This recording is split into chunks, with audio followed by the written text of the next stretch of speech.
Social media বর্তমান যুগে বর্তমান প্রজন্মের সামনে এক ভয়ঙ্কর বিপদ। না বুঝেই যে পথে পা বাড়িয়ে জীবন পর্যন্ত খোয়াতে হচ্ছে অনেককেই। এখনই সাবধান হওয়া দরকার, মত সমাজতত্ত্ববিদ সুচিস্মিতা রায়ের। আজকে সমাজ একটা সর্বনাশা নেশায় মেতে উঠেছে এই ফেসবুক বা এই সোশ্যাল মিডিয়া গুলোর মানে চক্করে আর কি। যেটা হচ্ছে যে ফেসবুক আমরা বলছি থেকে কিন্তু আসল বন্ধুদের মুখগুলোই কিন্তু হারিয়ে যাচ্ছে, চলে আসছে কতগুলো ভার্চুয়াল ফেস। আজকের দিনে সমাজে এটা একটা মডার্ন ফাঁদ বা ট্যাপ যেটাকে আমরা বলবো, যাতে করে মানুষকে প্রচুর প্ররোচনার ফাঁদে ফেলা যায়। এই সর্বনাশা নেশা কিন্তু অবিলম্বে বন্ধ হওয়া উচিত। সোশ্যাল মিডিয়ায় এখন ভুয়ো প্রোফাইলের ছড়াছড়ি, বিপদ বাড়ছে অথচ সেভাবে কোনো নজরদারি নেই। সতর্ক বার্তা প্রাক্তন পুলিশকর্তা বিকাশ চ্যাটার্জির গলায়। এই সব ফেসবুক বা সোশ্যাল অন্য যে সমস্ত মিডিয়া আছে, এই মিডিয়াতে অ্যাকাউন্ট খুলতে গেলে সেরকম ভাবে কোনো ভেরিফিকেশন হয় না।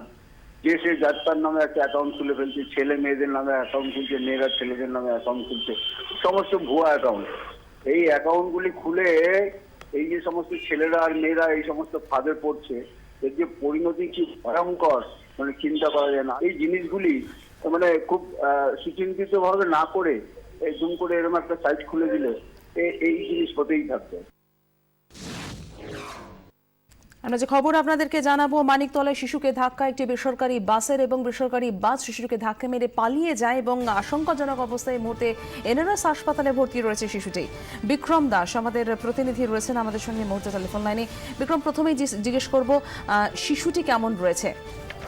দেখো, শিশুটির কোমরে গুরুতর চোট লেগেছে এবং শিশুটি এই মুহূর্তে আশঙ্কাজনক অবস্থায় এনআরএস হাসপাতালে ভর্তি। অপরদিকে যেটা আমরা পুলিশ সূত্রে জানতে পারছি, কিছুক্ষণ আগেই মানিকতলা মেইন রোড অর্থাৎ মানিকতলা ব্রিজের কাছে একটি বেপরোয়া গাড়ি, প্রাইভেট কার, সেটি অত্যন্ত দ্রুতগতিতে এসে একটি বাচ্চাকে ধাক্কা মারে। 9 বছরের বাচ্চা ছেলে, সে রাস্তা পার হচ্ছিল স্কুলে যাওয়ার জন্য এবং সেই সময় বাচ্চাটিকে ধাক্কা মারে এবং তার ফলে কিন্তু বাচ্চাটি গুরুতর আহত হয় এবং এই ধাক্কা মারার পরই বেপরোয়া গাড়িটি কিন্তু সেখান থেকে পালিয়ে যায়। পুলিশ ইতিমধ্যে তদন্ত। চালককে গ্রেফতার করা গেছে? যখন আকিলডাঙ্গা থানার পুলিশ ইতিমধ্যেই তদন্ত শুরু করেছে এবং সিসিটিভি ফুটেজ খতিয়ে দেখে এই গাড়িটিকে শনাক্ত করার চেষ্টা করছে। ধন্যবাদ বিক্রম।